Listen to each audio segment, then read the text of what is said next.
Hello and welcome to New England Authors with Kameel Nasr. It's really a pleasure to have you here. We're in a convention of authors right now, so we have a lot of people to talk to, and these are all mystery writers, and I have the good pleasure of having Barbara Epicstew with me. She's written books about the Cape that historical, and so these are three series. The last one is called Hollywood Secret, but it's about the old Cape. So tell us. I write in alternating chapters, and so I have a modern day character who appears in all three books. She's my vehicle that moves you through the story, and in one chapter she finds something, the next chapter you're going to meet the character in whatever time period I choose, and it's always on the Cape or in some other location. Two locations, Cape Cod and another place, back and forth, and I tell a story that way. And your stories are have a historical. How long? When does it start? Well, the first two books started. They are from the 18th century, 1700s, and modern day. And then my latest third book is from 1947, Cape Cod and Hollywood and modern day. You must have done a lot of research to get this. I did. The first one was published in 2014, and prior to that I had done at least 10 years of research on the 18th century in Cape Cod. Wow, you must know a lot about it. Let me ask you one thing, as a writer of historical novels as well. How do you sort out telling the history and telling the story? Well, through my research I learned how people dressed, what they ate, what kind of roads they traveled on. And then I pick a couple of characters, and wherever there's a missing element in their story, which we don't know about, that's when I fictionalize. But I do keep to the facts. Yeah, so you keep to the facts, of course, but you can't give too many facts, otherwise it becomes a historical book as opposed That's to a correct. novel. My books are very easy reads. They're like I'm sitting down at the table and telling you a story. That's how they're written. Yes, and there's a mystery. Yes. Can you let us in on some of the mysteries? Well, here's the thing. It's more of a suspenseful story, because in my books you know the bad guys and the good guys. So there's no mystery to it. There's a suspense mostly. You don't know what's going to happen to my characters as they move through the story. Okay, so this one here this is the Hollywood Secret. Is that the one that starts right after World War II? Yes, 1947. And it goes until Modern day. Modern day. Is this the end of your series? No, I have another one that's going to take place in Juneau, Alaska, and Provincetown in Cape Cod, and it'll be 1898 and modern day. What prompted you to write this? What prompted you to write in the first place? Well, in the first two, my husband and I had purchased an 1880 house on Cape Cod, and I knew it had a lot of secrets. Then I discovered Sam Bellamy, the pirate, who crashed his ship on our coast in 1700. So then I tied the two together. And then in the other two, I have two sons that live in Hollywood and work in Hollywood. And I go there a lot. In the fourth one, I have another son who lives in Juneau, Alaska, and I go there also. I make a triangle trip. I see. So you're really based in New England. This is your home. This is what you're writing about. Right. I've been on the Cape for 29 years. Well, tell us a little about what was the Cape like in the 1800s? In the 1800s, totally different. The roads, if you travel down Old Kings Highway, which is the Route 6A, the very touristy road, yes. all right, you will see a different, sometimes you'll be driving down and you'll see a little turnoff. That's the real 6A. But in 1930 and 40, they made the road straighter. They said for safety, but it was really because they wanted to go faster. I see. You know, the people who were most instrumental in building roads in this area were bicyclists. Well, that's interesting. Yes. Yeah, and that's in the 18th century. In the 1700s, it was the Indians. We followed the Indian paths to make That's right. We Kings followed Highway. the Indian paths. That's right. And life was difficult. Absolutely, and women of all of the people, inhabitants, had a very hard life. And the first book is dedicated to all the women who like to dance under the moon and be a free spirit. Oh, that's great. I'm looking forward to reading this. Barbara Epicstew, thank you so much for being with us, New England authors. And Pleasure to talk with you. yeah, I'm really looking forward to reading this. Good. Thank you so much, Kameel. All right. Bye.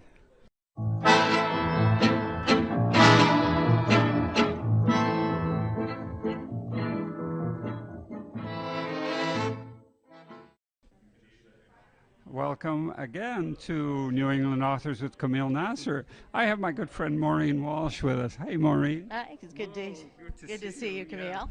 Everybody calls you Mo.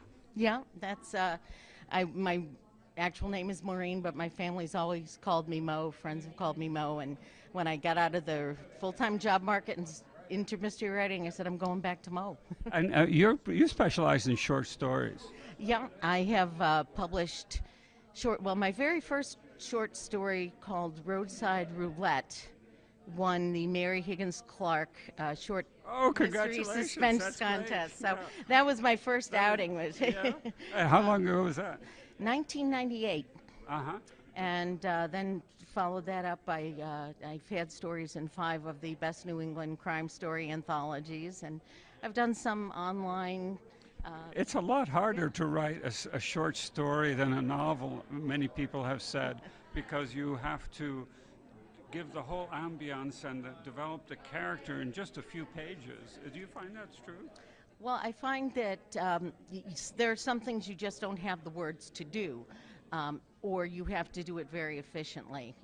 In terms of setting, you don't have time to really develop a character over time. You've got to give people an idea right off the bat, sort of what they are, unless that's part of your story, is to reveal that as that's the big thing of the story. So yeah, you do have to do everything shorter, fewer people, generally very short timeline, which can be a challenge. How many pages are we talking about?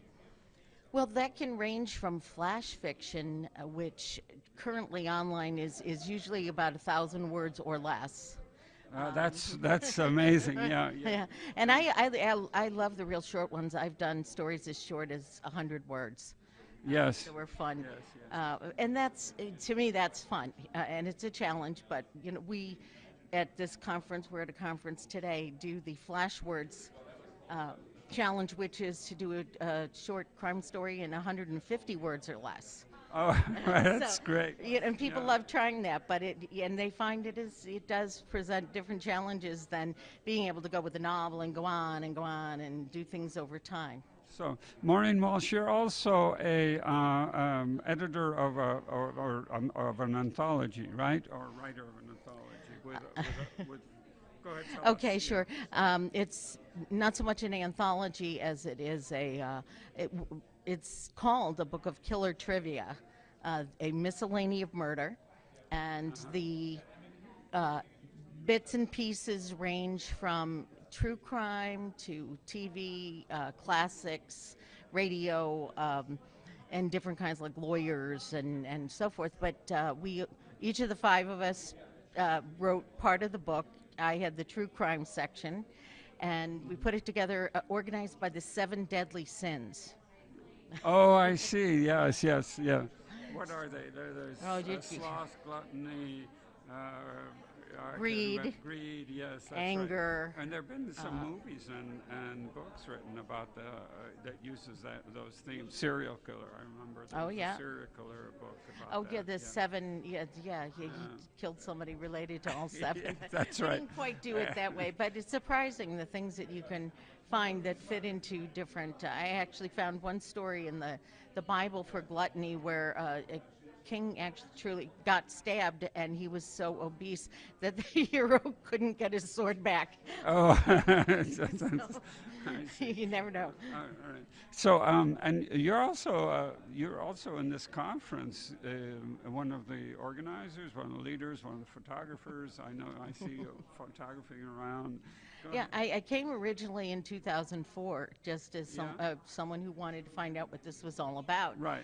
And it's how I got connected with both the Sisters in Crime New England chapter and the Mystery Writers of America New England chapter. I made a lot of friends among mystery writers, and then gradually I volunteered, and then you do that, and then next thing you know, they put you on the committee. Is there a murder in every one of your stories?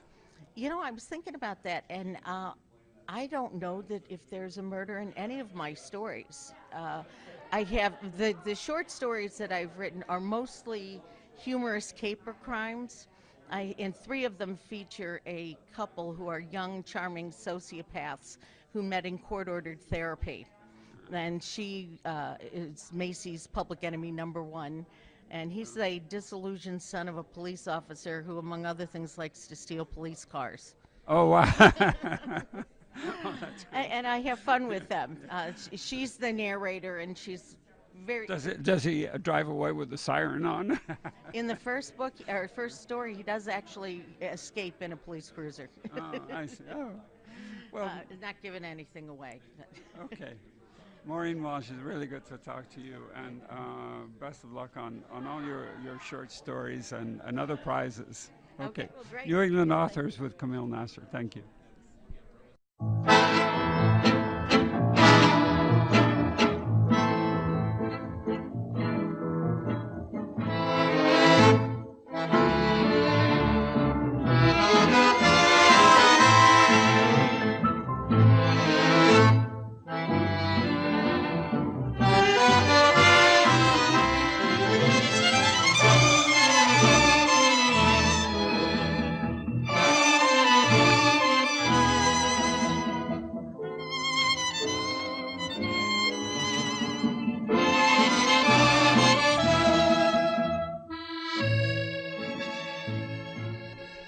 Okay, our next guest is Jenny Pivor, my good friend Jenny. How are you? I'm good, thank you. And you're having a good conference? I am, it's great. And you've got a great book out here. It's about this is for dog lovers, right? And is, I definitely. imagine you are a dog lover, and it's yeah. Boston. It's Boston Dogs, right. And what are difference about Boston dogs than about other dogs? So this book is featuring all of the great places that Boston Dogs have to go. And I have a dog, he's a 72-pound Labradoodle. And he goes in the Charles, and he goes in the Frog Pond, illegally, of course. Yes, yeah. Okay, we won't tell anyone. We won't tell anyone. And he goes in the duck pond with the ducks, and he swims, and and he swims in the fountains, and he runs on the Boston Common, and we recently moved to Charlestown, and there's a great dog park there, and he's making all kinds of new friends, and that's on the cover here. I see. So this is a really interesting because it's a picture book of all the dogs, and you did this, right? Okay, so the process is, and it was really fun, as I go around, I shoot all these pictures of dogs and their owners, or dog walkers, or whatever, and you shoot up with my phone, yeah. with my phone, and then I run it through an app, right, and then I touch it up and put it, in design, and make a book. Oh, that's really interesting. Now, Yeah. this is very different. You're a publisher, right? I am. And you publish about like 70 books or something? Yeah, it is. I've kind of slowed down because actually my husband passed away, and I just, I've kind of tabled that for a little bit, and so I'm doing some of my own projects right now. Oh, yeah. And so you don't have to edit this in words? It's mostly pictures? Yeah. It's mostly... Yeah, there's not a lot of words. I mean, there's. And what motivated you? Just the love of dogs? Or? Yeah, I mean, I'm out with my dog all the time, and I always see these fun dogs and doing fun things, and I take pictures, and yeah. Yeah, well, in our apartment building, we live in a large apartment building, and it's dog friendly, so there's no shortage of different kinds of dogs there, from small to large. So you might want to tell them. I'll send you an email about this. So on December 6th. I don't know when this is going to be aired, actually, but on December 6th, there's a launch for this at Polka Dog Bakery in the South End, and it's part of the South End Christmas Stroll. And I'll be taking pictures of dogs there, and they can enter a contest for the next book. And dogs should come in costume. There's going to be prizes, holiday costumes, and there's treats for dogs. So. But you've written other books as well. I have. About what? Okay, well, the last one that was published is called The Closing, and it's a story about physician-assisted suicide, but it's... Oh, really? I mean, that's the point of it, but it's really about relationships, and it's about, elder love and friendships and Are you for physician-assisted suicide? Absolutely. Absolutely. I think, yes. Yes. There was a ballot in Massachusetts about that a few years ago, and it lost a lot. I know. I know. So I don't know that you have the majority opinion on that. Well, I've never been one to go with that anyway. So, Yeah. you know. And are you going to still continue writing? What's your next project? So I'm just finishing up a thriller. It's called Jolt, and it's about a young entrepreneur in Kendall Square and her startup where she discovers a biological weapon which is going to be released in Boston, and she has to use her wits in her program to stop it. I see. Well, your books are at least New England based, and that's really great. Yeah. Yes. Well, you can't help it. I mean, when you're around here. Okay, Jenny Pfirrman, thank you very much for being with us. A good friend of mine. I've known you for years and years. Years and years, yeah. All right. All right. Well, thanks, Kameel. New England Authors with Kameel Nasr. Thank you.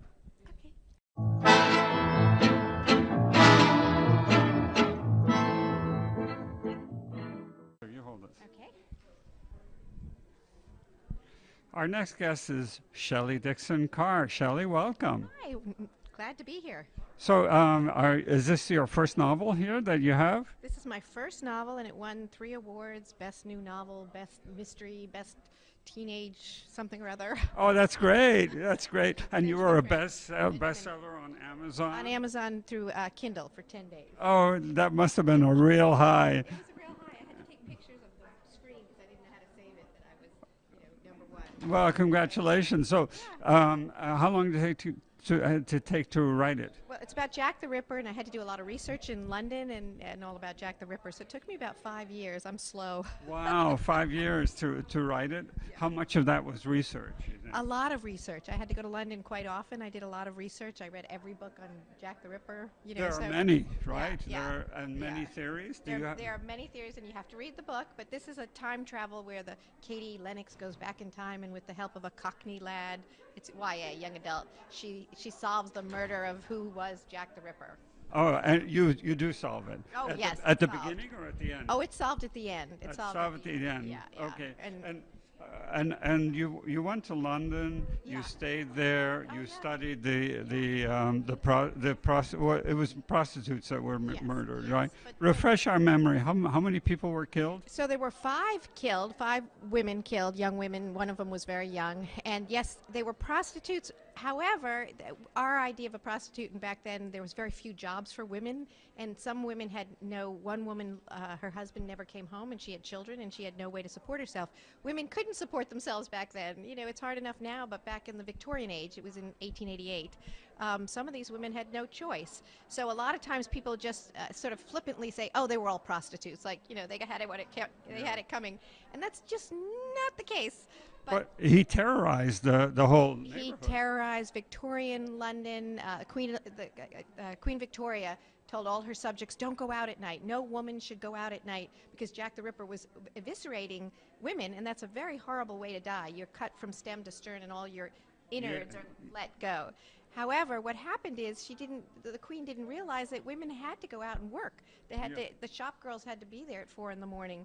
The women who were dance hall girls, the women who were sewers, everybody, the women who were domestics had to go out, and you had to go out at night. So it was very, very difficult. And one night, Jack the Ripper killed 2 women, and one of the women said, I'm so afraid to go out, I'm so afraid to go out. I think Jack the Ripper's going to get me. And she had to. She had a job, she had children. So it was very, very, it's very sad. Wow. But this is exciting. The whole It's story. not sad. Yeah. How many books do you think have come out about Jack the Ripper? Dozens and dozens and dozens. Yeah. And because it's always fascinating. He's never been, and the other thing is, this sobriquet is that he was Jack the Ripper, but he could have been Jacqueline the Ripper. There's a Oh, lot I of different- see. I see. But that was his name. It was the nickname. So everyone has always thought, gee, it was a man, but it might not have been. It could have been. Oh, yeah. So they just was it the police that came up with this Jack? Well, no, actually, it was a journalist who said Jack the Ripper. And also, people in Victorian England didn't think women had it in them to be mass murderers, I and very see. few women are Oh, so you're giving serial us an killers. idea that maybe there was a woman, huh? Well, it says in the book. This is it a could have very been- substantial It could have book. been cross-dresser Jack, and if you were a woman, the Queen of England had told everyone, if you're walking alone at night, ask another woman to walk with you. Don't walk with a man. Don't, ask another woman. So a woman would hail another woman. So what if Jack was a cross-dresser and dressed like a woman? You'd say, oh, are you walking my way? I'll walk your way. And they were all caught unawares, and everybody was scared to death of this man. So you wouldn't. Very scary cover here. Yeah, well, that's what they always thought he looked like, because he would have had a lot of blood on him. So he obviously had a cape, so he could. I should talk to you. I'm talking. To you. Yeah, it's all right. Anyway, Yeah. they think he had a cape because he would have been covered in blood. And top hat, men wore top hats back then. So this is what they think Jack wore, but I actually think he was dressed as a woman. I really do. And there were some women's buttons found at one of the sites. Interesting. Never heard of this theory before. And well, so congratulations on this Shelley Dixon car. But he could have been a police officer, because you'd also hail a police officer. Could have been a minister or someone dressed like a minister, because you would also hail a minister. Anyway, would have been someone who was friendly. Correct. And Right. you trusted. So Yeah. who would you trust? If you were on the streets and some mass killer was out there, a serial killer, who would you trust? I would trust a woman because Okay, men there you go. men commit crimes. Exactly. Yeah. Precisely. All right. So hey. All right. Well, congratulations Well, again thank you. This was on so the much success fun. of now, yours. if you change your headpiece, we can get you to look like Jack. Right? Be careful. All right. New England Authors with Kameel Nasr. Thank you. Thank you.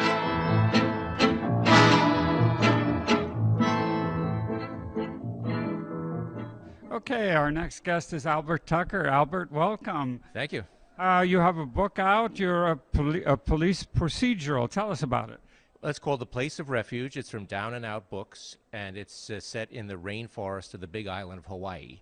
Did you used to live there? I have never lived there, but I did. I've been there about a dozen times. And tell us, so it's a police procedure.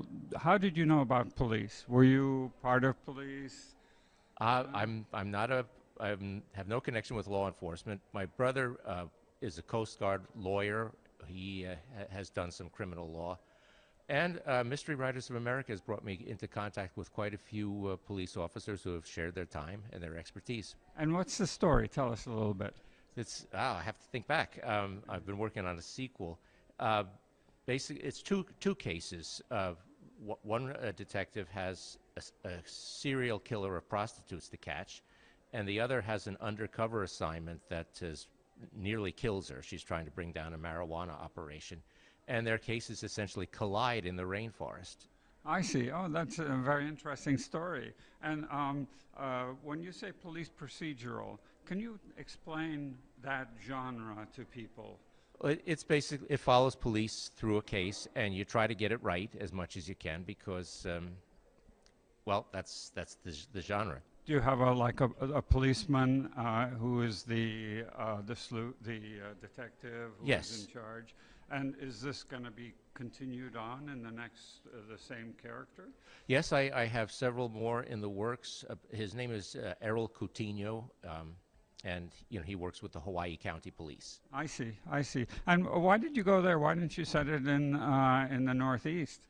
Well, the rainforest is fascinating. It's sparsely populated, but much of the population is marijuana traffickers, meth cookers, fugitives. Is that right? I didn't. I never thought about that. The island. And, Yeah. and I don't know of anyone who has used it in fiction, so it was a natural for me. Oh, that's great. So, was that your first? Or This first is novel? Or? I have another novel that was ebook only. It's called The Same Mistake Twice. That is a very dark, hard-boiled story about a prostitute named Diana Andrews. I see. So your genre is pretty hard. Pretty hard and dark, yes. Yeah. And does it end badly? Or should I not say? Not for her, no. Okay. All right. Well, this is New England Authors with Kameel Nasr. Thank you, Albert Tucker, and we look forward to looking at your book. It's a pleasure. Thanks.